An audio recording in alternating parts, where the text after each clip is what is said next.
제가 오늘 여러분들께 드릴 말씀 내용은 가까이에서 본 인간 박정희, 인간 유영수 그런 제목입니다. 근데 그 내용은 제가 어디 책에서 보고 한 것이 아니고 제가 그 두 네 분을 가까이에서 모시면서 직접 보고 듣고 체험했던 그 내용을 여러분에게 말씀드리고자 합니다. 박정희 대통령의 모습은 여러분이 지도자로서의 박정희 대통령은 너무나 잘 아십니다. 그런데 과연 인간 박정희는 어떤 모습이었느냐, 그것이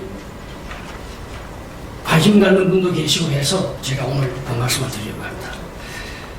인간 박정희의 진면목, 참모습, 적나라한 인간 박정희의 모습이 가장 극명하고 압축적으로 나타나는 순간이 바로 1974년 8월 15일 광복절 경축장에서 대통령의 총탄이 날아오고 그 총탄에 영비에 돌아가신 그 순간에 가장 극명하게 드러났던 그런 순간이었습니다.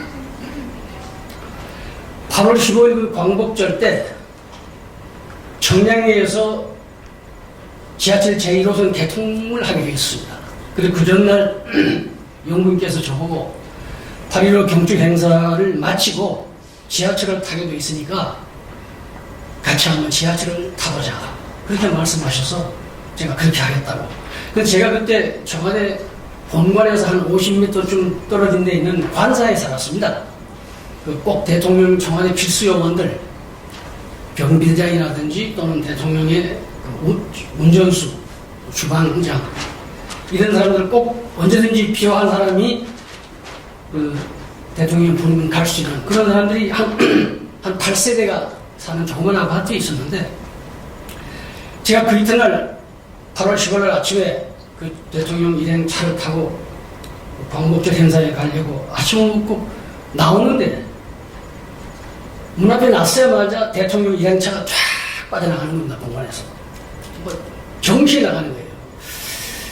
그래서 제가 그 차를 타지를 못하고 그 아파트에 다시 들어와서 텔레비를 봤습니다만, 그 여담으로 우리 옛날에 코리안 타이밍이라는 게 있었지 않습니까?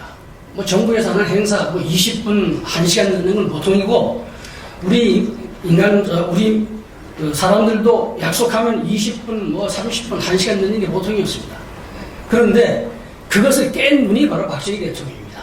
이분은 대통령 되고 나서 무슨 행사 1분이 안 틀립니다. 여러분 기억하실 겁니다. 방송에 무슨 행사 준비한다 그러면은 10시면 10시 딱 되면 아나운서가 대통령 아까 입장하십니다, 그렇게 했던 분입니다.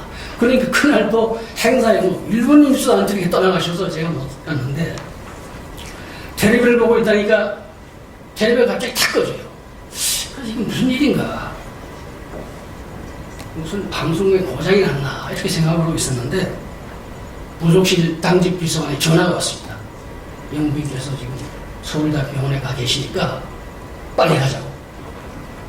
그래서 이 청천벽력 같은 이런 소식을 듣고 제가 서울대병원에 쫓아갔습니다. 응급실에 들어갔더니 이 응급처치하는 그 침대 위에 영부인이 누워 계시고, 간호사 한 분이 영부인 가슴을 계속 이렇게 누르는 겁니다. 소생 주지도 않아요? 계속 누르고 있는데 저를 보더니 영부인 발을 붙들라고 해요. 높이 들으라고. 그래서 유경 조사께서 보존 실으신 그 두 발을 제가 이렇게 가슴에 안고 이렇게 지금 그 시술 장면을 내보고 있었는데, 너무나 안타까워서 제가 큰 소리로 영부인을 2번을 불러왔습니다. 대답이 없으세요. 그냥 콕콕 하고 숨 넘어가는 그런 소리만 나왔습니다. 제가 직감적으로 이 치명사이구나 이런 생각이 들었습니다. 뭐 어떻게 할 수 없죠. 수술실이 준비가 돼서 영부인을 수술실로 옮겼는데, 그 옮기면서 간호사가 영부인이 끼고 있던 반지하고 여기에 총알을 맞으셨는데 여기 뼈가, 요만한 뼈가 부서져 나왔습니다. 뼈가 이 파편이 있는데 그거하고 반지를 저를 주는 겁니다. 그래서 제가 그걸 제 주머니에 넣고 수술실 앞에서 기다리고 있는 겁니다. 조금 있다가 이제 모든 행사를 마치고 박정희 대통령께서 서울대병원 원장의 안내를 받아 들어오시는데, 저는 박정희 대통령 얼굴, 그렇게 무서운 얼굴을 그분이 돌아가실 때까지 본 일이 없습니다. 그 얼굴이 원래 좀 까무잡잡 하시는 분인데 얼굴이 새노랗게 됐었어요. 노랗게 된 얼굴, 입술을 꽉 다물고 병원실장 뒤에 서서 수술실로 들어오시는 겁니다. 그래서 대통령께서 서울대학병원 의사한테 어떻게든지 최선을 다해서 살려내라. 최선을 다해달라. 이렇게 부탁을 하시고 대통령 그 입원실, 전용 입원실로 올라가셨는데 한참 있다가 병원 그 수술실 앞에서 저를 기다리고 있는데 나중에 의사들이 대통령님께 뭐라고 말씀을 드리냐. 가망이 없습니다. 어렵습니다. 청와대로 들어가셨어요. 근데 그때 비가 쭉쭉 내렸는데 여러분이 아마 기억하실 겁니다만은 그 서울대학 그 병원에서 제가 그 담장 창문으로 담장을 보니까 하늘하고 담장이 노랗게 변했어요. 오렌지색처럼. 참 이상하다. 어떻게 저렇게 노란 색깔이 될까? 후에 제가 한 얘기입니다만은 마치 영민이가 그날 입으셨던 그 황금색 옷 색깔하고 똑같은 겁니다. 하늘도 돌아가신 저분은 안타고 하시는가 하는 생각이 났었죠. 좀 이따 김종필 총리가 서산 농장에서 휴가를 하고 있다가 올라와가지고 신직수 정부부장을 데리고 들어오시더라고요. 그러면서 정부부장한테 이 틀림없이 한 사람 한 짓이 아닐 테니까 청량리 역에 그 지하철 개통하는 그 현장에 빨리 가서 조사를 해봐라. 제2의 저격범이 있을지도 모르겠다. 그렇게 얘기하셨다. 나중에 이제 영면이 결국 운명하셔서 그 운명 운부를 하는 차를 청와대로 향하는 데가 그 뒤에 제가 이제 차를 타고 따라가는데 비가 쭉쭉 내립니다. 청와대에 도착하니까 현관에 박정희 대통령께서 검은 양복에 검은 넥타이를 메고 둘째 따님하고 박지만 영식하고 이렇게 셋이서 영부인 운구를 지금 맞아들이는 겁니다. 영부인 운구를 영부인 접견실에다가 갖다가 임시로 안치해 놓고 제가 그 앞에 서서 주체할 수 없는 눈물이 쏟아집니다. 그냥 주체할 수 없는 눈물이 쏟아져서 울고 있는데 국무위원들이 들어와서 이제 옆방에서 대통령에게 전부 이렇게 고개를 숙여 조문을 표하고 이러다가 대통령께서 나오시다가 그 영부인 접견실 앞에서 이렇게 서서 울고 있는 저를 보시더니 그냥 확 껴안는 겁니다. 그랬더니 와! 하면 대성통곡을 하셨고요. 그게 둘이서 붙들고 그냥 엉엉 우는 겁니다. 그러니까 국무위원들이 대통령이 대성통곡하는 소리 듣고 다 나와가지고 보니까 대통령이 울고 계시니까 천천히 고개를 숙이고 이렇게 서 있었습니다. 그때 김정일 비서실장이 저를 옆구리를 탁 치면서 각하 모시고 이러면 어떡하느냐고. 그래서 대통령은 집무실을 모셨습니다만 그 후에 이제 영부인이 대적인실로 영부인 문구를 옮겼는데 한밤중에 또 새벽에 박정희 대통령께서 혼자 내려오셔서 그 분향을 하고 때로는 통곡을 하고 때로는 흘기기도 하고 그 근무자들 얘기를 야간 근무자들 얘기를 들어보면은 가슴이 아파서 베길 수가 없다는 겁니다. 그렇게 대통령께서 통곡을 하십니다. 그랬던 일이 있습니다. 그 후에 이제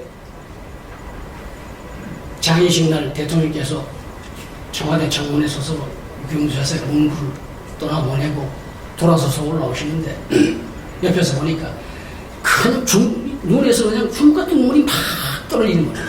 그렇게 우시는 거예요. 그래 그날의 인간 박정희 그날의 인간 박정희 어떻게 봐야 되겠습니까? 본인에게 총탄이 날라오고 영군이 총을 맞아 실려나가는데 어쩔 줄 몰라가지고 당황해서 우왕좌왕하는 그런 험한 모습을 그거는 보이지 않았었습니다. 차가울 정도로 담대하고 그리고 세심하고 대통령으로서 채통을 지키고 국민들 앞에 내가 연약한 모습을 보여서는 안 되겠다 하는 그 대통령의 책임과 의무가 그걸 철저히 지켰었던 분입니다. 그런가 하면은 마음 열리고 인정에 약한 그런 한 인간의 모습도 같이 보였습니다. 대통령께서 연단에 총알이 날아왔을 때 뒤에 앉으면서 제일 첫 번째 하신 말씀이 옆에 경호원들한테 총 쏘지 마라. 이것이 첫 번째 하신 말씀이에요. 만약에 그때 주변의 경호관들이 범인을 향해서 총을 쐈다고 생각해 보십시오. 범인이 맞았겠습니까? 그 밑에 있는 청중들이 맞았겠습니까? 엄청난 인명 피해가 있을 것을 대통령을 본능적으로, 그 순간적으로 그걸 아신 거예요. 그래, 총 쏘지 말아라. 근데 그 후에 그 경호관이 며칠 후에 저보고 얘기를 합니다. 합각해서 총 쏘지 말라고 그러시더라고요. 그래서 저는 그때 벌써 느낀 게, 역시 그분은 그렇게 말씀하실 분이다.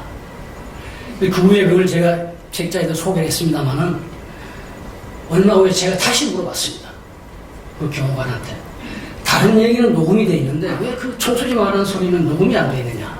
그랬더니 그 경호관 하는 얘기가, 대통령이 앉으시면서 뒤로 확 넘어지셨다는 거예요. 그러니까 마이크하고 거리가 멀어서 대통령 첫 번째 말은 녹음이 안 됐을 것이다. 그렇게 얘기를 했습니다. 그래서 최근에 제가 유튜브에 나오는 그 8.15 행사 장면을 다시 들어보니까 대통령이 앉으시다가 뒤로 넘어지셨어요. 그러니까 녹음이 안 됐다. 그런 얘기입니다. 그 다음에 대통령께서 연설을 계속 하셨습니다. 총알이 날아오는데 누가 제2, 제3의 범행이 있는지도 모르는 그런 상황에서 대통령이 행사를 취소하고 다른 사람에게 대독시키고 행사를 중단하고 가겠다. 대통령이 그 상황에서 떠난다고 해서 누가 뭐라고 욕하겠습니까? 당연하다고 생각했겠죠. 그러나 대통령은 그렇게 안 했습니다. 자기가 읽다가 중단한 그 연설을 정확하게 찾아가지고 그때부터 다시 연설을 했습니다. 그러고 연설을 마치고 나가시면서 유경수 여사가 신뢰하면서 두고 간 핸드백, 고무신, 이걸 직접 대통령께서 들고 나오셨어요. 이것을 봤던, 그 당시 텔레비전 중계를 봤던 여성들이 얼마나 울었는지 아십니까? 대통령이 저런 모습. 그러고 나서 대통령께서 2층에 있는 리셉션장에 올라와서 해외 동포들, 유공자들 다 만나보시고 그렇게 하고 서울대학 병원에 오셨습니다. 해방 이후에 우리 민족이 겪었던 가장 큰 재난이 뭐겠습니까? 그건 두말할 것도 없이 6.25 동란입니다. 김일성이가 남침으로 해서 전 국토가 잿더미가 되고 200만 명이 넘는 인명이 실종, 사망된 그런 엄청난 사건이 일어나는 것이 바로 6.25인데 그 6.25에 버금가는 그러한 국가적인 재난이 또 있었습니다. 학자들이나 언론인들이 그것을 IMF 외환위기라고 얘기합니다. 1997년도에 외국에서 꼬은 돈을 갚지 못해가지고 국가가 부도가 날 위기에 처했습니다. 그때 우리가 IMF에 구제자금을 받아가지고 외환위기를 극복을 했습니다만은 한국은 우리 기업을 생각해보면은 기업이 망할 때가 되면은 기업주가 제일 첫 번째 은행에 가서 돈을 꾸는 거 아니겠습니까? 은행에 가서 돈을 꾸죠. 은행이 돈 빌려주겠습니까? 빌려준다면은 가혹한 조건을 겁니다. 금리를 높이고 당신이 가지고 있는 모든 재산을 다 갖다가 담보로 내라. 그리고 당신 회사 인원을 줄여라. 긴축을 해라. 뭐 이런 조건을 내걸 거 아니겠습니까? 그거 국가도 마찬가지입니다. IMF가 우리 대한민국에 걸었던 여러 가지 조건은 가혹할 정도입니다. 금리를 대폭 올려라. 금리를 대폭 올렸습니다. 돈 못 쓰는 거죠. 환율을 인상해라. 외국에서 들어왔던 돈이 그나마 환율이 인상되면 그 돈 보고 또 들어오는 투자 자금도 있을 수 있겠죠. 그러면서 공기업 다 매각해라. 정부는 긴축해라. 이거 완전히 쑥대밭이 되는 겁니다. 그런데 말레이시아는 우리하고 반대 방향을 갔습니다. 기업의 은행으로부터 기업에 돈을 꽂는 방식을 택한 것이 아니고 자기의 재산을 다 팔아서 기업에다 바치는 그런 형식으로 취했습니다. 말레이시아는 IMF 지원을 거절했습니다. 우리가 우리 힘으로 해내겠다. 그리고 글로벌 경제 체제에 맞지도 않는 고정 환율을 그대로 유지하고 환율 변동이 안 됩니다. 금리는 대폭으로 인하해가지고 기업에 돈 갖다 써라. 수출해라. 직장의 사람들 고용해라. 외국 자본의 유출을 전면 통제했습니다. 못 나가게 했습니다. 이게 우리보다 경제 규모가 작은 말레이시아니까 가능했겠죠. 이 일을 주도했던 사람이 누구냐면은 마하티르 모하마드라고 하는 말레이시아 수상입니다. 그분은 1925년생인데 원래는 외과 의사입니다. 이분이 1964년에 하원 의원이 되고 1981년에 수상이 돼가지고 22년간 말레이시아를 통치했습니다. 22년간. 이광현 수상은 30년간을 통치했습니다. 거기에 비하면 박정희 대통령 18년은 그렇게 장기 집권이 아닙니다. 이 사람들이 내세운 가치는 뭐냐면 아시아적 가치를 주장하는 사람입니다. 아시아적 가치. 그게 뭐냐면은 유교적 가치관에서 그것을 만들어낸 이론인데, 서구라파는 물질주의지만은 아시아는 정신주의다. 당신들은 개인주의지만은 아시아는 가족중심주의다. 부모를 공경하고 단체에다가 희생하고 어른을 공경하고 군인을 존중하고 때에 따라서는 나라를 위해서 희생하는, 이것이 아시아적 가치인데 우리는 이걸 가지고 해보겠다. 그런 식으로 끌고 나갔던 사람인데, 이분이 1950년대 6.25 동란 직후에 한국에 왔습니다. 그때는 국회의원이 아니고 외과 의사 신분으로, 무슨 목적으로 왔는지는 밝혀지지 않았습니다만, 이분이 동경에서 한국으로는 비행기를 갈아타고 비행기를 타고 오는데, 동해를 건너서 오자마자 한국이라고 하는 나라가 산에 나무 하나 없이 파란 민둥산이, 나무 하나 없는 나라입니다. 이 사람이 사는 나라는 항상 숲이 우거진 상하이 나라니까요. 전 국토가 폐허가 되는 겁니다. 이 마하티르가 뭐라고 생각했는가 하면, 이 극동에도 사막 국가가 있구나. 나는 아프리카는 사막 국가가 있는 줄 알았는데 극동에도 코레라고 하는 사막 국가가 있구나. 이렇게 생각했다는 겁니다. 이분이 서울에 와서 서울의 모습을 보니까 거리에 넘치는 실업자, 전쟁 고아, 미망인, 상위군경, 참으로 눈뜨고 볼 수 없을 정도로 한국의 상황은 참혹했습니다. 왜 이 사람들은 동족 간에 피를 흘리고 왜 서로 죽고 하는 그런 동족 상련을 벌이느냐? 왜 그러느냐? 물론 공산주의 침략했다는 걸 알고는 있었지만 이 사람이 그렇게 한국에 관심이 있었겠습니까? 마하티르가 가지고 있는 생각은, 코리아는 신이 버린 나라다. 신의 저주를 받은 나라가 코리아구나. 이렇게 생각을 하고 돌아갔다는 겁니다. 당시에 한국 상황은 마하티르가 본 것과 똑같습니다. 전쟁이 핥히고 한 상처가 너무 깊고 아물지 못해가지고 전 국민이 질병과 굶주림에 시달리고 사회적 정치적 혼란은 나라가 어디로 갈지는 모르는 그런 상태였습니다. 정부라고 하는 것은 돈이 없어가지고 미국에서 잉여농산물 들여다가 그거마저도 공짜로 받아다가 국민들한테 팔아가지고 그 알량한 국민들 주문해서 돈 받아서 그걸로 정부 예산을 짰던 그런 시대는 아닙니까? 경제적인 여러 가지 상황은 누구나 여러분이 잘 아시기 때문에 제가 독특한 자료 두 가지를 소개하겠습니다. 서울대학 병원 의학 역사 문화원에서 나온 자료인데, 1954년에 한국 결핵으로 1년에 연간 5만 명이 사망을 하는 겁니다. 우리 어렸을 때는 폐결핵을 앓는 집안하고는 혼인도 안 합니다. 유전된다고 해가지고. 결핵 환자 수가 1962년도에 50만 명입니다. 1965년도에 조사해보니까 서울 시민의 6.2%가 결핵에 감염되어 있고, 어느 초등학교는 샘플로 조사했더니 45.2%입니다. 45.2%가 결핵에 감염이 되어 있다는 겁니다. 그야말로 결핵공화국입니다. 그때 우리가 미국에 혹시 유학을 가거나 하고 미국 가려면은, 지금은 어제 보니까 인천공항에 하루에 20만 명이나 갔다고, 요새 젊은이들도 여권만 가지고 그냥 해외 나갑니다만, 그 당시에 외국에 유학 가려고 해서 외국에 나가려고 하면은 대사관에서 엑스레이 필름을 가져와 봅니다. 당신이 결핵 환자인지 아닌지 엑스레이 필름을 그 소리에 붙여가지고 와야만 됩니다. 지금 생각해 보세요. 지금 그런다면 인권유리다 난리 나지 않겠습니까? 그러나 그때는 어떡합니까? 미국은 가야 하겠고 하니까 그 굴욕스러운 일을 당해가면서도 비자를 받으러 갔던 겁니다. 또 한 가지, 63년 10월 24일 날 전북 완주군에서 9세 먹은 여아가 기생충에 감염돼서 사망을 했어요. 전주예수병원이라고 하는 데서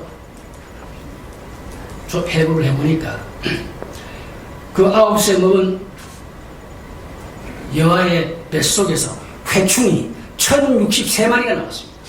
5kg이에요. 산토닉이라고 하는 약 먹으면 다 되는데 산토닉 살 돈이 없는 겁니다. 약을 못 먹으니까 뱃속에서 회충이 가득한 거예요. 세계 기생충 학회에서 기생충 연구하려면 제1번을 한국에 찾아옵니다. 한국에 와서 기생충 연구하려고. 그러니까 시골에서는 애들한테 담배를 피우게 합니다. 담배 니코틴 빨아들여 그 니코틴에 기생충이 죽으라고. 이러한 현실이 1950년대 현실이었습니다. 가난과 질병 속에서 허덕이던 한국, 이 방황하던 한국, 여러분이나 저나 다 함께 겪었던 거 아니겠습니까? 인류의 역사를 보면은 이런 극한 상황에 인류가 처했을 때 인류가 발명해놓은 역사물이 하나 있습니다. 뭔지 아십니까? 혁명입니다. 전제분주한테 압제를 당하고 세금 너무 과중해서 시달리고 이 가난에 시달리고 굶고 이 문제를 시급히 해결하려고 하면은 이 체제를 엎어야 되는 거 아니겠습니까? 혁명을 하지 않고 점진적인 방법으로 해결이 되겠습니까? 그래서 이 인류가 발명해낸 역사물이 혁명입니다. 2차 대전 이후에 모든 신생 국가들이 제국주의로부터 독립하자마자 민주주의 한다고 난리를 쳤습니다. 그러나 아무런 자원도 없고 민주주의에 대한 훈련도 안 되는 국민들 가지고 민주주의가 되겠습니까? 결국 힘을 가진 군부가 들고 일어나가지고 쿠데타를 일으키는 것이 한두 나라가 아닙니다. 2차 대전 이후에 신대국 성한 나라가 하나도 없습니다. 대한민국도 예외가 아닙니다. 1961년 5월 16일 드디어 박정희 장군을 중심으로 군인들이 들고 일어났습니다. 나라를 구해야 되겠다. 저는 이것을 역사의 필연으로 봅니다. 5.16이 혁명이냐 쿠데타냐 말들이 많습니다만 혁명이면 어떻고 쿠데타는 어떻습니까? 혁명은 좋은 것이고 쿠데타는 무조건 나쁜 것입니까? 그렇지 않습니다. 러시아의 로마노프 왕조가 망할 무렵에 농민들이 반란을 일으키려고 할 그 무렵에 레닌이 중심이 돼가지고 볼셰비키 혁명을 일으킨 것이 1917년입니다. 그 사람들은 살기 좋은 나라, 농민이 잘 사는 나라를 만들겠다고 이상 국가를 만들겠다고 했지만은 스탈린 정권을 거치면서 수천만이 학살당하는 아주 질 나쁜 공산국가가 되고 말았습니다. 혁명이 좋은 혁명이 아니라 나쁜 혁명이 되고 말았죠. 그러나 1차 대전 때 영국으로부터 전쟁을 하면서 터키를 살려내고 터키를 개혁하고 했던 케말 파샤의 쿠데타, 그것은 지금 혁명으로 인정받고 있지 않습니까? 터키 사람들은 케말 파샤 장군을 아타투르크, 터키의 국보라고 부릅니다. 에집트의 나세르 혁명을 쿠데타를 했지만 지금 에집트 사람들은 그걸 혁명이라고 부릅니다. 일반 국민들한테 물어보십시오. 5.16이 혁명이냐 쿠데타냐. 관심 없습니다. 왜 관심 없느냐? 우리하고 얘기가 다르니까요. 우리 얘기가 아니니까요. 그러나 우리 가난한 인민족을 살린 위대한 지도자가 누구였으며 어느 시대에 누구에 의해서 대한민국이 이렇게 됐느냐 하는 걸 물어보면 국민의 8월 이상은 박정희라고 하는 사람 때문에 어느 날 이렇게 됐다. 이렇게 답합니다.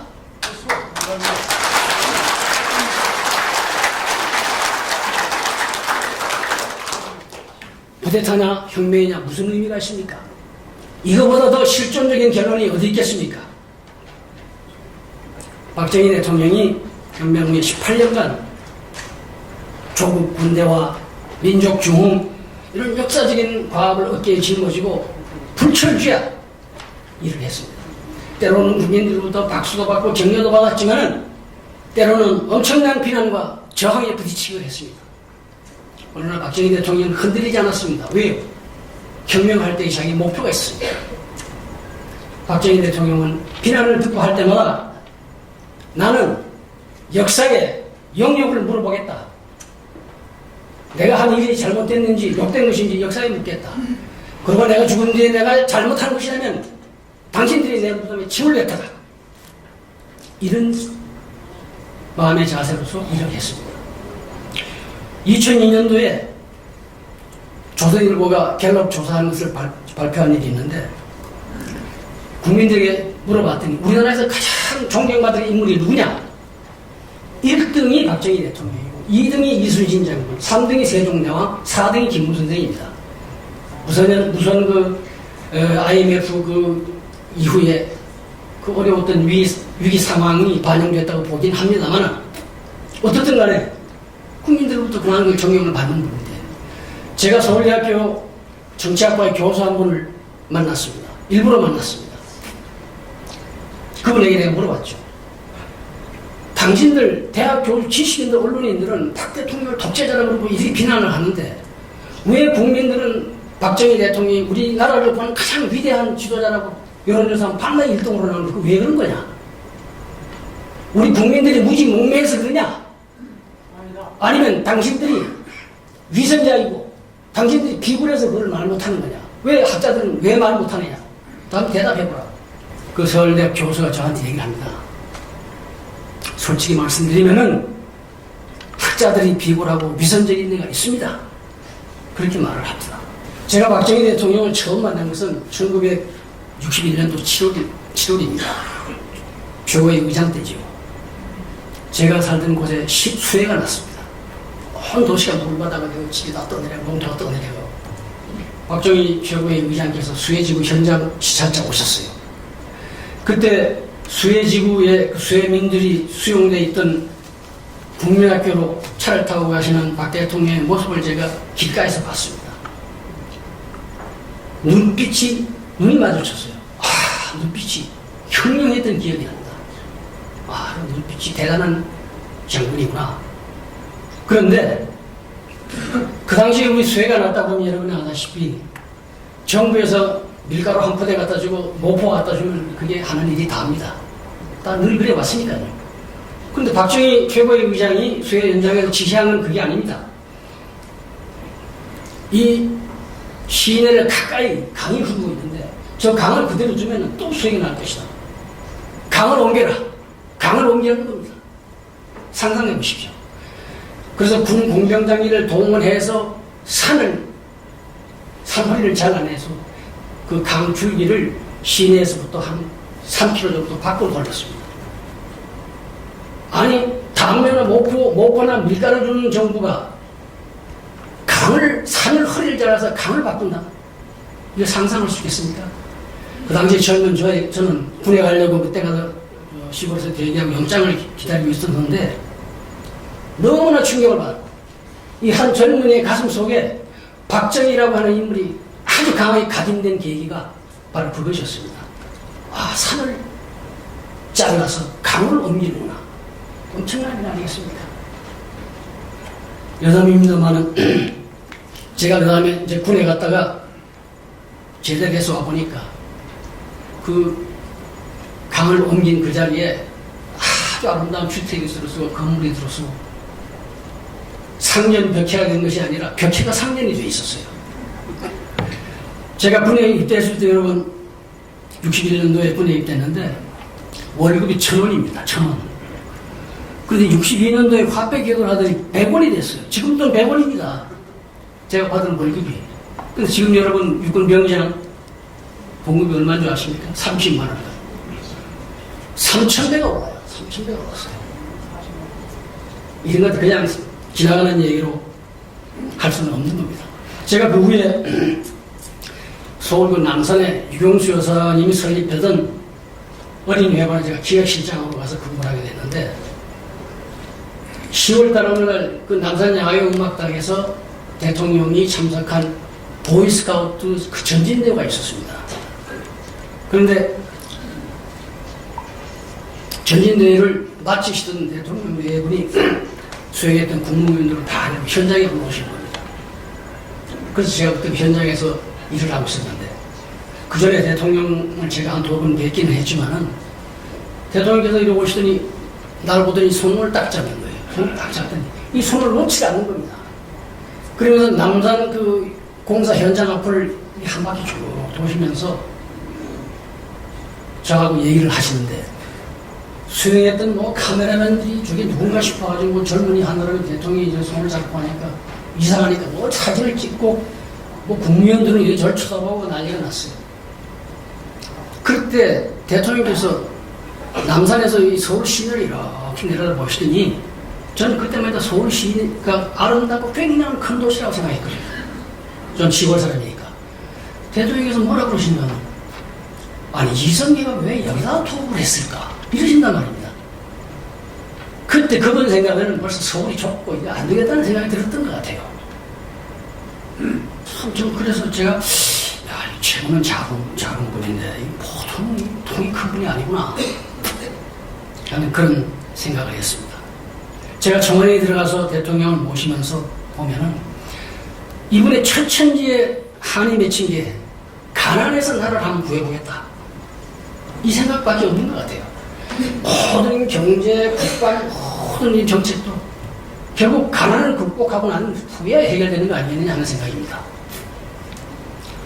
우리나라 옛날부터 가난한 나라도 구제하지 못한다는 얘기가 있지 않습니까? 박정희 대통령은 그렇게 생각 안 합니다.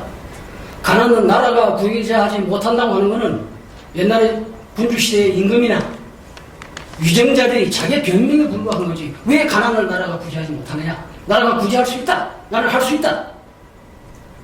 그러면서 그분 늘 하시는 말씀은 사람들이 죽는 것이 다 불쌍하지만은 굶어 죽는 사람이 제일 불쌍하다고 하는 말을 늘 하셨어요. 제가 1975년 봄에 유경수 여사 앞으로 편지 한 통이 왔습니다. 제가 근무할 때.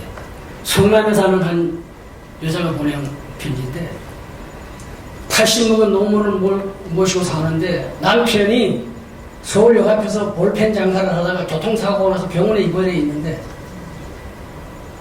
밥을 굶고 있다는 겁니다. 어린애들을 굶는 것보다 80 노모가 무엇 때문인지 모르고 굶고 있다는 거예요. 그런 편지를 받고 제가 그날 저녁에 영부인 지시로 쌀한나무하고 돈을 들고 그 집을 찾아갔습니다. 성남입니다. 근데 지금 어디인지 모르겠어요. 그때는 성남이 아주 젊은이가 살던 데가 돼서 참 어렵게 찾아갔습니다만 저녁인데 그 집에 딱 들어섰더니 가족들이 밥상을 받으면 밥을 먹는 겁니다. 할머니가 아랫목에 앉아서 밥을 먹고 꼬맹이들이 운모에서 먹고 부인하고 근데 딱 들어가니까 방 안에는 촛불 하나밖에 없어요. 전기가 없어요. 그래서 제가 저기 들어가면서 보니까 이 노파 할머니가 밥그릇에다 흰 쌀밥을 탁 입어놓고 먹는 겁니다. 옆에는 간장하고 국화하고 먹고. 그래서 제가 아니 쌀이 없다고 그랬으면은 돈이 생겼으면은 감자도 좀 사서 사 먹고 잡곡을 사서 먹으려 되지 왜 이렇게 쌀만 먹느냐. 그냥 불쾌했죠. 그런데 한참 있다니까 그 방의 모습이 제 눈에 들어오기 시작하는데 제가 그때 제가 겪었던 그 마음의 아픔은 평생을 잊지 못합니다. 그 할머니가 먹고 있던 밥은 밥이 아니라 아카시아 꽃이에요. 5월달 그 아카시아 꽃이 한참 피는 일입니다. 나도 저런 할머니가 계셨는데 내가 거기서 더 이상 말을 못하고 가지고 온 돈과 쌀을 주고 돌아왔습니다. 아무 말도 못하고 할 말이 없어요. 그 며칠 후에 제가 대통령 네 분하고 저녁을 먹으면서 무심결에 그 이야기를 했습니다. 대통령 네 분이 아무런 말씀이 없어요. 저는 괜히 식사 도중에 쓸데없는 얘기를 해가지고 이랬구나. 좀 송구스러운 생각도 들고 했는데 세월이 지나고 나서 보니까 그 이야기를 들은 박정희 대통령이 무슨 생각을 하셨을까? 제 생각입니다만 이 나라에서 이 가난은 무슨 수를 써서라도 내가 가난을 물리치고 말겠다. 내 손으로 하겠다. 그런 아주 매서운 결심을 하시지 않았을까. 그런 생각을 저는 가지고 있습니다. 소독에 여러분이 잘 아시는 대로 광부들을 만나러 가고 간호원들을 만났어요. 소독 한 번은 탐방해서. 그때 그 얘기가 너무 많이 알려져 있습니다만 제가 같이 갔던 일행을 제가 같이 근무하면서 직접 얘기를 들었습니다. 대통령을 만난 광부와 간호원들이 처음에 애국가를 같이 부를 때는 처음에 동행으로 애국가를 시작됐는데 나중에 중간쯤 가니까 밴드 소리만 나고 하나도 노래를 따라하지 않고 전부 그냥 울고만 있다는 겁니다. 노래를 애국가를 못하는 거예요. 대통령도 울고 영부인도 울고 장관도 울고 다 우는 겁니다. 대통령께서 나중에 하신 말씀이 있죠. 내가 너무 미안하다 여러분한테.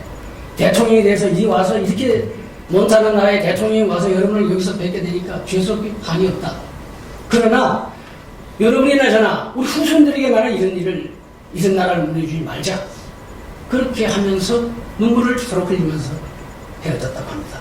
크리미아 전쟁 때 PR을 구분하지 않고 부상자들을 치료했던 나이팅게일이라고 하는 간호사가 있지 않습니까? 그분이 영국 왕실에서부터 표창을 받았는데 그 공헌 증서에 이렇게 써 있다고 합니다. 힘 어려운 사람은 물질로 도와라. 물질이 없으면 몸으로 도와라. 몸으로 못 도우면 눈물로 위로하라. 그렇게 써 있다고 합니다. 가난한 나라의 대통령이 가서 가난한 국민들이 와서 탄광에서 일하고 간호원들은 죽은 사람 시체를 닦는 그 모습을 보고 대통령이 눈물하는 그 무엇으로 그분들을 위로하겠습니까? 선물이 뭐가 있었겠습니까? 저는 혼자 생각합니다. 이분이 돌아오시면서 박대기 대통령이 무슨 생각을 했겠습니까? 내가 무슨 수를 써서라도 가난을 물리쳐야 되겠다. 이런 생각을 아주 야멸차리만큼 했다고 저는 생각합니다. 1973년도에 시간관계로 유경수 여사의 얘기는 제가 못하겠습니다. 시간관계로 간단하게 하겠습니다. 1973년도에 청와대로 대통령 부인께 편지가 왔는데 뭐냐면은 한 여자가 전해오는 편지인데 자기 남편이 정보부에 붙던 애가 가지고 맞아서 성불구자가 됐다는 거예요. 성불구자. 그 편지를 받은 유경수 여사하고 박정희 대통령이 그 가만히 있겠습니까? 알아보라고 조사를 해보라고. 조사를 해보니까 정보부에서 조사 보고서가 왔는데 이 사람이 정보부원 행세를 했다는 겁니다. 그래서 가짜 정보부원으로 조사를 해가지고 아무런 고문도 하지 않았는데 지가 고문받았다고 해서 저기 떠든다 이렇게 보고서가 돼 있었어요. 보고서가 아주 잘 돼 있으니까 대통령도 그렇게 믿었죠. 그러나 사건을 제가 대통령 특명을 받아서 조사를 했습니다. 사실과 정반대 됐어요. 정반대. 그야말로 억울하게 누구하고 동업자하고 동업 사업을 했는데 이 동업자가 이 사람하고 관계가 안 좋으니까 자기 친구 되는 사람을 정보부 직원한테 부탁을 해가지고 이 사람을 괴롭히는 겁니다. 그 보고를 듣고 나서 대통령께서 저를 보고 조사하라고 그러실 때 정보원이라고 무조건 나쁘다고 그런 선입관을 갖지 말아라. 나는 국민을 보호해야 될 의무도 있지만 공무원도 네가 보호해야 되지 않겠냐. 공명정대하게 조사하라.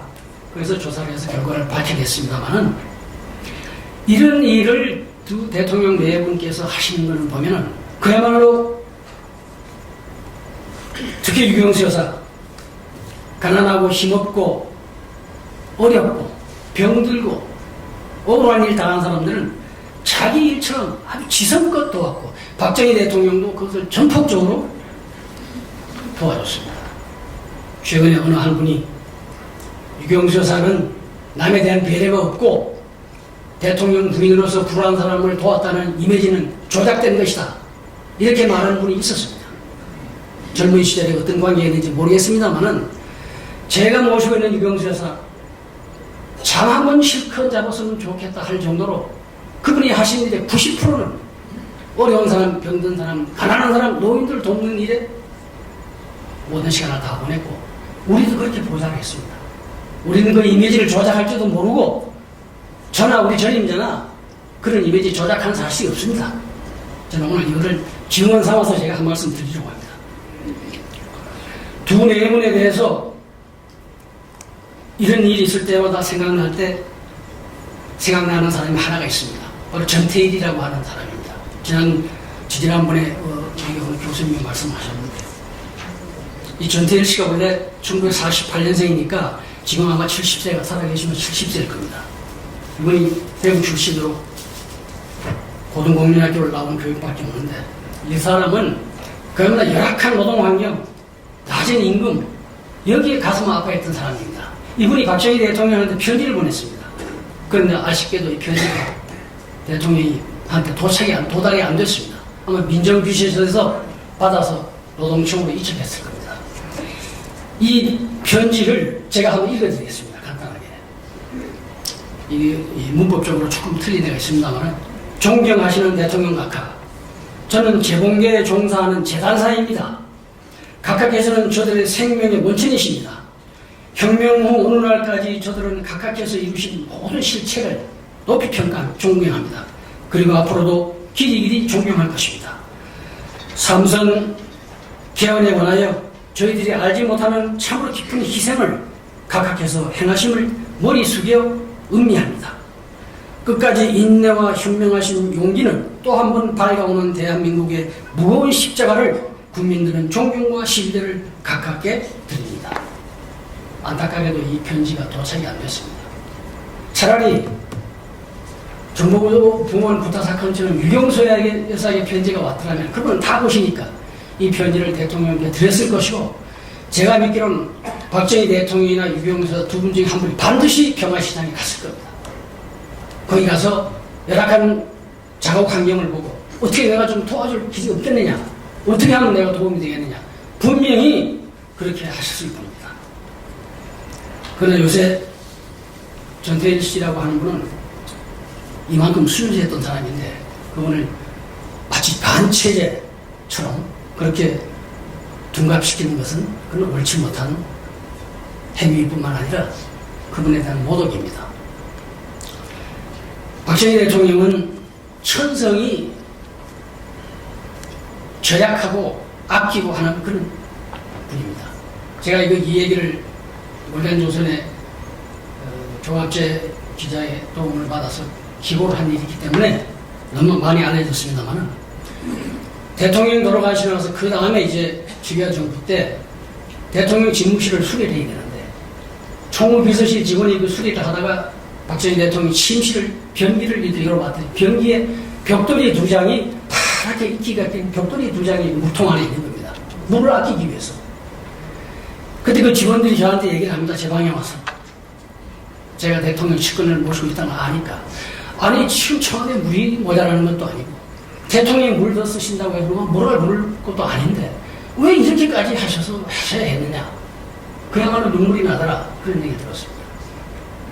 대통령께서 박정희 대통령께서 저한테 주신 메모지를 보면은 밑에는 1975년도로 되어 있는데 위에 보면은 메모지에 날짜가 인쇄된 메모지인데 74년도입니다. 그러니까 74년도 메모지를 1년 동안 그냥 그대로 쓰시는 겁니다. 그럼 보통 회사 사장도 그렇게 안 합니다. 박정희 대통령은 물욕이 없는 분입니다. 물욕이 없어요. 남긴 재산도 없습니다.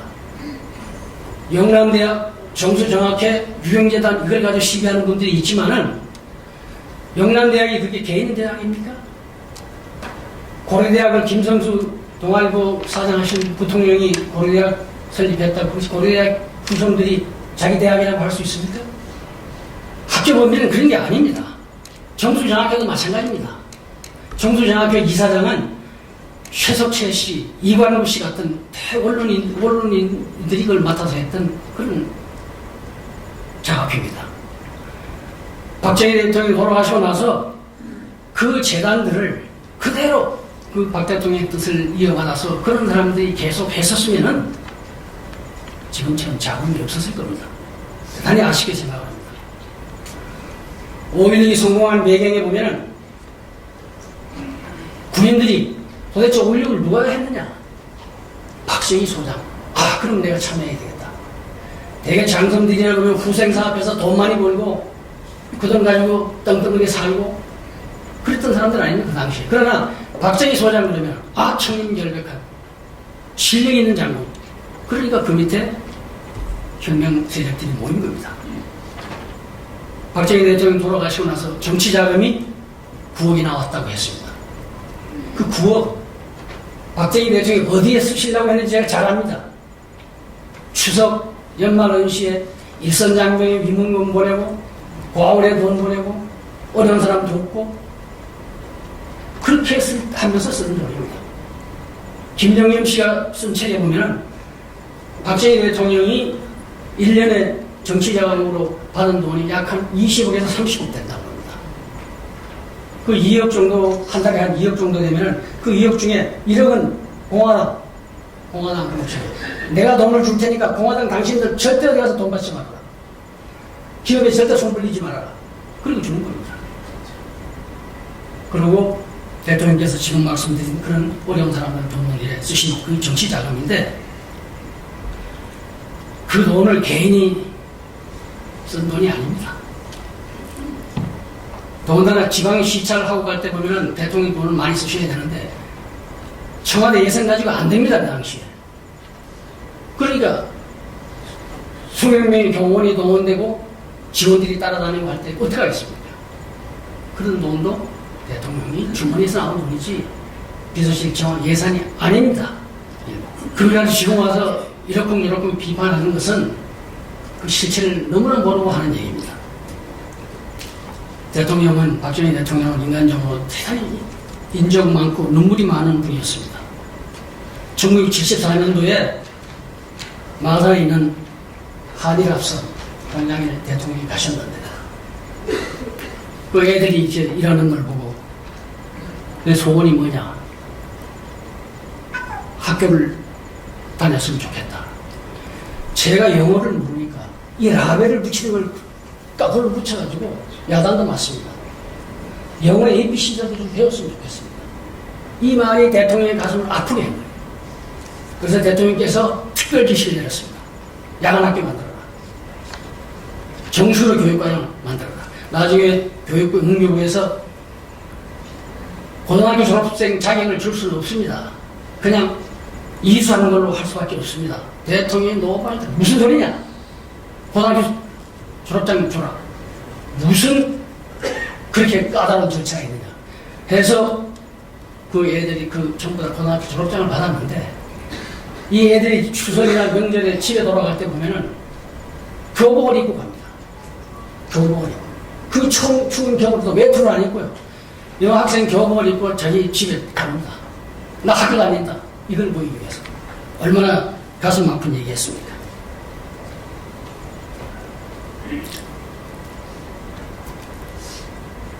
(1971년도에) 대통령께서 국방과학원 시찰을 가시는데 요 용두동 서울사대 앞에서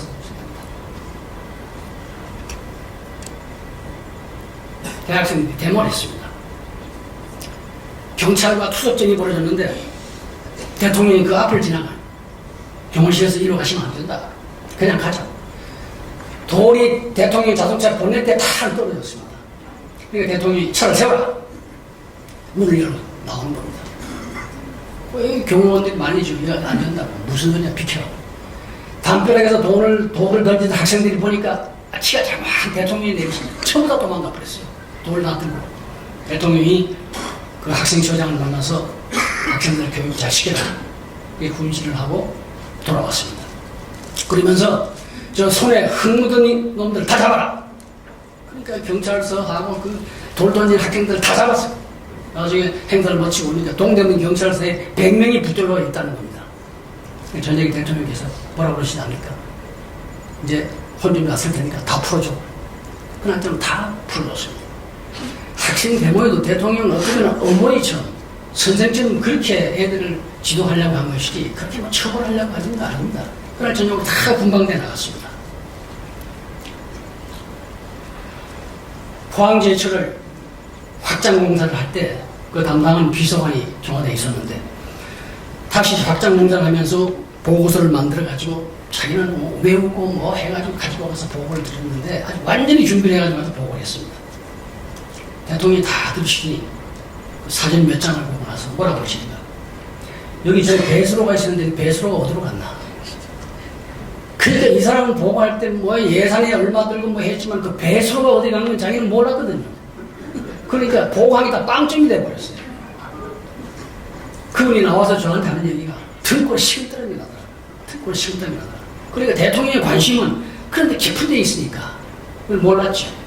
그리고 그분 나중에 장관도 하고 부총리까지 했습니다만은 대통령께서 유경조사 돌아가시고 난 뒤에 대통령 유경조사 쓰시던 만년필이 있습니다. 그 만년필을 대통령이 눈물을 툭툭툭툭 흘리면서 그거를 수도가에 앉아서 그 안에 있는 잉크를 다 뽑아낸 겁니다. 보관하겠다고. 잉크가 있으면 안 되잖아요. 잉크를 다 뽑아내고 그 다음에 그거를 종이에 싸가지고 스카치tip을 붙여서 영국의 만년필을 이렇게 보관하는 것을 봤습니다. 이분은 천성이 예의 바르고 겸손한 분입니다. 청와대 목수들이 아침에 대통령께서 산책하시다 보면 목수하고 청소부를 만나면 다른 사람보다 꼭 목수나 청소부에는 대통령이 먼저 말할 것입니다. 집에 애들 학교 다니느냐? 내 친구 금년에 대학교 들어가면서 그래? 합격하면 나한테 얘기해. 내 등록금 내가 내줄게. 꼭 그렇게 말씀하시고 청소부나 목수 이런 사람들 도와주는데 대통령 돌아가시고 나서 청소부하고 목수가 제일 많이 울었어요. 제가 보니까 제일 많이 울어요. 이분은 성격적으로 결연하고 추상 같은 그런 면이 있지만은 굉장히 눈물이 많고 여린 분입니다. 김재선 전 국회의장이 써놓은 책에 보면은 그런 말이 나옵니다. 박정희 대통령은 그야말로 겸손하고 인간미가 넘치는 그런 사람이다. 한 회고를 옳은 일이 있고 경희대학 교수를 하셨던 김성식 교수, 근데 원래 고려대학 계신 걸로 아는데 이분이 박 대통령에 대한 상당히 비판적인 글을 많이 썼던 사람입니다. 이분도 박정희 대통령을 평가할 때 그분은 매우 겸손하고 온화한 사람이다. 그리고 예의 바른 분이다. 이렇게 평가를 하고 있습니다. 대통령 돌아가시고 난 뒤에 각 신문사가 다투어서 박정희 대통령에 관한 글을 썼습니다. 조선일보, 중앙일보, 동아일 다 썼습니다. 그런데 그 취재했던 사람들의 공통된 의견이 뭔지 아십니까? 조갑재 선생님도 계십니다. 쭉 여러 사람을 취재해본 결과 공통된 점이 딱 두 가지가 나온다는 겁니다. 뭐냐면 모든 사람이 박정희 대통령의 애국심을 높이 평가한다. 그분이 참 애국심, 우리 그걸 존경한다. 그리고 또 하나는 소박한 인간미, 그게 우리가 매력했다. 이 두 가지를 얘기합니다. 박정희 대통령은 굉장히 강직하고 카리스마가 넘치는 분이지만은 부끄러움을 많이 타고 수줍음도 있는 분이에요. 요새 대통령 요즘 연설하는 장면 보면 여기 옆에 플라스틱으로 된 이렇게 두 가지 이렇게 판때기를 놓고 보는 것도 안 보는 것처럼 연설을 합니다. 일반인들은 처음에 우리나라에 거기 등장했을 때 아니 저 대통령 얼마 전에만은 저 대통령 상에 언어란 말을 잘 못하는데 어떻게 저렇게 연설을 잘하느냐. 그 프롬프터를 모르니까요. 이거를 청와대 처음에 이걸 가져오려고 김성진 대변인이 대통령께 말씀을 드렸습니다. 이 외국의 국가원들이 쓰고 있는 이 프롬프터라는 게 있는데 이거 각하께서 한번 써보시죠. 대통령께서 그거 뭐 하는 거냐? 이렇게 하는 용도로 씁니다. 대통령이 뭐라고 그러시냐면 그 결국 내가 즉흥 연설을 하는 것처럼 쇼를 하는 거 아니야? 그렇게 말씀하시는 거예요. 나는 그런 거 싫습니다. 나는 싫으니까 예전처럼 원고 써가지고 와. 나는 원고 써서 내가 이럴 테니까. 그래서 결국 그 프롬프터 기기가 청와대 창고에서 썩었습니다. 박사학위를 받으라고 여러 대학에서 외부에서 요청이 왔죠. 박 대통령의 반응이 뭔지 아십니까? 그 박사학위가 내 대통령 하는데 무슨 소용이 있는데 박사학위 소용이 뭐냐 이거. 안 했어요. 내가 무슨 학문을 한 사람도 아니고. 아호를 가지라고 전직 대통령들 다 아호가 있었습니까? 아호를 지어 올리니까 내가 뭐 문인도 아니고 예술가도 아닌데 무슨 아호가 필요하냐. 그냥 받기만 하고 사용하진 않겠다. 그렇게 해서 결국 대통령이 돌아가시고 난 뒤에 중수라고 하는 아호가 있다는 게 알려져서 요새는 뭐 중수라고 하는 모임에 산업계도 있고 그렇게 합니다만 맹자가 뭐라고 했냐면 수호지심은 의다. 부끄러워하는 마음은 올바르지 못한 일을 멀리하는 것이다. 그러니까 대통령이 그 부끄러워하는 마음은 올바르지 못한 일을 멀리하는 것이다. 이런 얘기입니다. 박정희 대통령은 진심으로 애국애족했던 분입니다. 그분이 한강대교를 개통을 할 때 제2한강교인데 거기에 개통을 할 때 다녀온 유달령 교수라는 분이 저한테 이런 얘기를 하는 걸 제가 직접 들었는데 한강대교를 개통을 하고 나서 대통령이 시사를 하는데 앞으로 우리 한강 그때 한강 대교하고 하나밖에 없어집니다. 앞으로 한강에 이런 다리를 20개 정도 놓을 겁니다. 그렇게 얘기하더라는 겁니다. 그래서 유달영 씨가 아니, 대통령이 좀 더러운 사람이 아니냐? 뭐를 한강에다 다리를 20개나 놓는다고 그냥. 그때 1962년도 3년대. 지금 한강에 지금 다리가 몇 개입니까? 20개가 넘습니다. 이분은 그렇게 앞을 보고 나갔던 분이시고, 현대조선 정주영 씨한테 박 대통령이 당신 조선으로 한번 해봐야 되겠다 불러가지고 한번 해봐라 그러니까 정주영 씨가 아무리 계산해도 안 되는 겁니다. 안 맞아요. 타산이 안 맞는 겁니다. 그래서 대통령이 나중에 정주영 씨를 불러가지고 호통을 칩니다. 대통령이 내가 도와주겠다는데 그거 하나 못하겠느냐? 당신 그런 사람이야? 정주영 씨 할 수 없이 알겠습니다. 카카 제가 한번 해보겠습니다. 그리고 나와가지고 에라 대통령이 하라는 한번 망해도 해보자. 그것이 지금 현대조선입니다. 세계 1위 아닙니까? 그러니까 대통령은 벌써 그렇게 앞을 내다보고 일을 시키는 겁니다. 그 현대조선의 비화입니다. 문화재 대통령이 이제 나라의 국력이 조금씩 확대가 되니까 문화재를 보수하라. 경주 뭐 할 것 없이 전부 문화재를 보수를 하기 시작했습니다. 청와대 문화재 보수 전문가 박사를 채용을 해서 당신이 저 문화재 보수하는 계획을 세워서 해라. 내가 지휘하겠다. 지금 전국에 있는 문화재 박정희 대통령 발길 손길이 안 닿는 곳이 없습니다. 지금.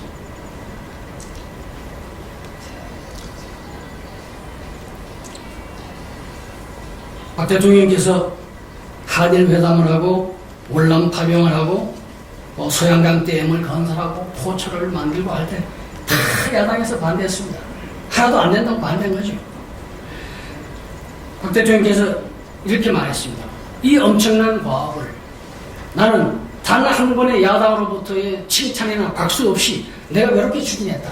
그런 것을 시정연설문에서 한번 말씀하신 일이 있습니다. 유영수 여사 돌아가시고 난 후에 그 강단에 있던 대통령이 흔들리는 모습이 있습니다. 흔들려요. 아무리 본인은 아주 철두철미하게 강하게 하셨지만은 우리 옆에서 본 우리 눈에는 뭔가 저분이 외롭고 고독의 그림자가 뒤에 붙어다닌 것 같은 인상을 받았습니다. 뭔가 힘들어하는 것 같고. 저녁에 TV 시청을 하실 때 유경유산 돌아가시는 뒤고 가족들하고 텔레비를 보다가 다 뿔뿔이 자기 할 일을 하러 들어가지요. 대통령이 텔레비 보시다가 혼자 그냥 그 응접실에서 소파에 들어누워 주무시는 겁니다. 그 부속실 직원이 올라가서 보면 그분이 뭐 몸집도 크지 않습니까? 그 소파에 그냥 들어누운 채로 주무시고 계세요. 그래서 각하 방에 들어가서 주무시죠. 깨워서 방에 모신 일이 한두 번이 아닙니다. 그래도 어떤 때는 직원 보고 이 사람한테 자다가 배가 고파. 그러니까 내 방에다가 쿠키 과자를 좀 갖다 놔. 왜냐하면 대통령이 퇴원하시는 그 밑에 주방 사람들은 다 나가고 일국의 대통령이 밤에 주무시다가 배가 고프다. 그러니까 과자 부스러기 좀 갖다 놔라. 이게 여러분들 그게 이해가 되십니까? 그분은 그렇게 사셨던 분입니다. 그러니까 저녁으로 창가에 앉아서 구슬프게 피리를 부시고 그 단소 소리를 들은 경호원들이 아래에 있는 경호원들이 그야말로 눈물을 흘리고 했던 그런 일이 한두 번이 아닙니다. 유경수 여사 돌아가시고 나서 어느 날 자녀 세 분이 대통령께 어버이날 카네이션을 갖다 주셨어요. 근데 대통령께서 눈물을 흘리시면서 그걸 받더래요. 받고 나서 나중에 보니까 대통령 집무실에서 카네이션이 없어졌어요. 나중에 보니까 박 대통령 침실에 걸려있는 유경수 여사 영정 밑에 그 카네이션이 고스란히 놓여있더라는 겁니다. 대통령이 외로우시니까 저녁으로 치권 들어와 술자리가 딱 생기는 겁니다. 말 것이 없고 그러니까요. 저는 대통령 따님이 좀 더 아버지에게 관심을 가지고 아버지의 수발을 잘 들었더라면 얼마나 좋았을까 하는 아쉬움이 제가 늘 있습니다. 본인들은 들으면 서운하시겠지만 그렇게 대통령이 외로워하시는데 그거를 자녀들이 왜 돌보지 못하느냐. 물론 다 바빴겠죠. 그러나 아버지, 국가원수 아버지, 외로워하시는 아버지를 돕는 일보다 더 중요한 일이 어디 있겠습니까?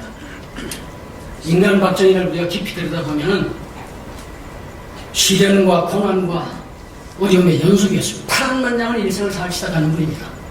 그분이 이 나라에 태어났을 때는 나라가 없습니다. 나라 없는 민족이었습니다.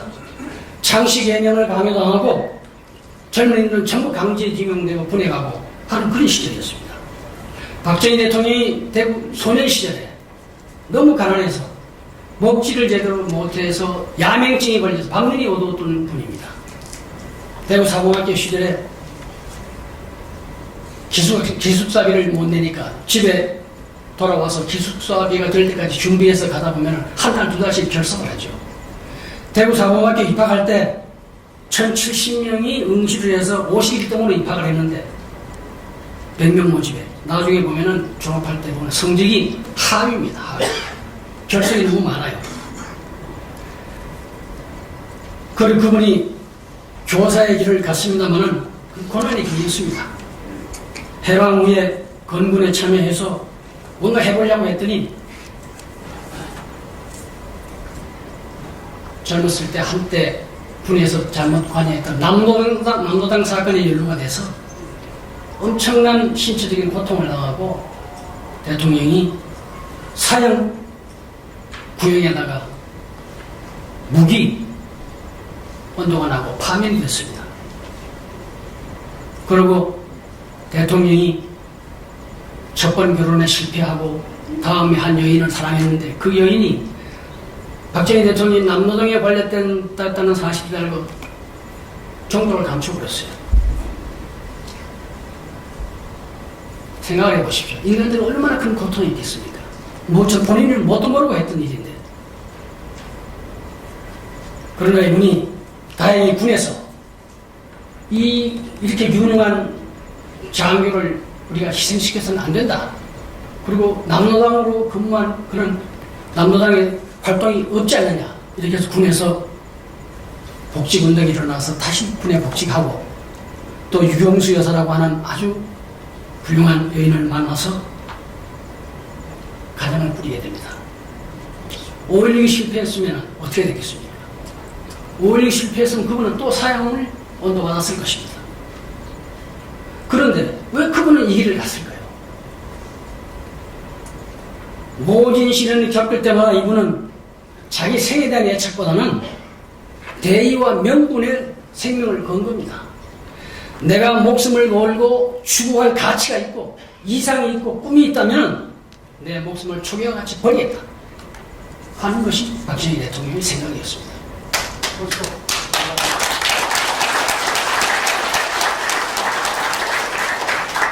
그랬던 분인데 그분의 목전에서 사랑했던 아내 유경수 여사가 문세왕의 중단을 받고 돌아가셨습니다. 그렇게 하늘은 어찌 이렇게 한 인간에게 이렇게 많은 고통을 주느냐. 제가 맹자의 고자장을 제가 여기에 소개했습니다. 시간 관계상 제가 그걸 읽지를 않겠습니다. 여러분 이 끝나고 나신 뒤에 맹자의 고자장 한번 읽어보시기 바랍니다. 내용은 그렇습니다. 한 나라의 지도자가 되려면 엄청난 고통을 겪지 않고는 안 된다. 그런 고통을 겪어야만이 지도자가 된다. 진정 하늘은 한 인민족의 지도자를 갖기 위해서 그렇게 한 인간에게 심한 고통을 주었는가 하는 것을 제가 얘기하려고 맹자의 고자장을 여러분 앞에 소개했습니다. 이제 마지막 결론을 내겠습니다. 다시 처음에 얘기했던 말레이시아 수상 마하티르 얘기로 돌아갑니다. 이분이 1970년대 초에 국회의원 신분으로 대한민국에 왔습니다.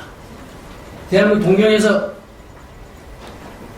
비행기를 타고 한국으로 왔는데 산에 나무가 파랗고 들판이 파랗고 마하티르 수상이 의원이 아니 다른 나라에 지금 가고 있는 것이 아닌가, 잘못 온 것이 아닌가, 그렇게 생각한다는 겁니다. 서울에 도착해 보니까 서울의 활기찬 모습, 농촌의 활기찬 모습, 쌀리맨들의 그 활기찬 모습, 이런 것을 보고 이 사람이 아니 한국이 GNP 세계 꼴찌 국가인데 어떻게 하루아침에 이런 나라가 되느냐, 사막 국가가 어떻게 이렇게 살림이 울창한 나라가 되느냐. 만약에 이 한민족에게 저력이 있었다면 그 민족의 저력을 에너지로 폭발시키고 분출시킨 동력이 있을 것이 아니야. 그 모티브가 누구냐?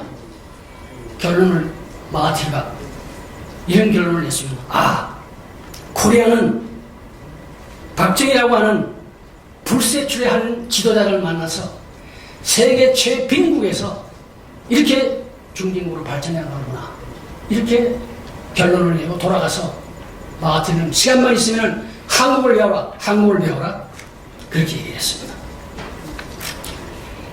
이렇게 잘 살아보자 그러면 전국 방방곡곡을 누비던 박정희 대통령이 부하의 시력, 가장 사랑했던 부하의 시력을 받아서 파란만장한 일생을 유언 한마디 남기지 못하고 돌아가셨습니다. 참으로 가슴 아프고 애석한 일이 알 수 없습니다. 한 가지 위안을 받는다면 영웅은 침대에서 죽지 않는다. 전장에서 죽든지 그러지 침대에서 죽는 것이 아니다. 이 말 한마디로 위안을 받을 수밖에 없습니다.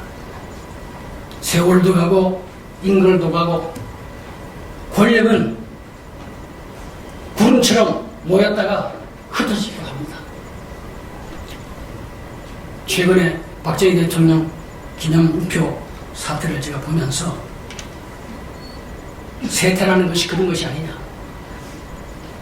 그 세태를 한탄할 필요도 없고 비난할 필요도 없고 다 인간은 그런 것이 아니냐 하는 생각이 듭니다. 다만 제가 한 가지 말씀드리고 싶은 것은 어린애들한테 잘한다 잘한다 그러면은 문고리 뽑아가지고 엿사먹습니다.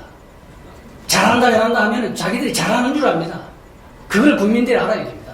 그리고 그것을 알고 국민들이 비난도 할 수 있어야 되고 경고도 할 수 있어야 되고, 그것이 국민들이 할 일입니다. 오늘 이제 제 말씀을 마치면서 세세 연년 박정희 대통령 묘소에는 추모의 발길이 끊이지 않습니다. 그분을 그리워하고 아쉬워하는 분들이 지금도 많이 모입니다. 올해 100회 탄신일을 맞아서 다 함께 그분과 함께 그분의 탄신을 축하드리고, 그분의 꿈이었던 조국의 번영, 민족의 통일을 위해서 우리가 다 조그마한 힘이라도 보태야 될 것이 아닌가, 그런 생각을 하면서 제 말씀을 마치겠습니다.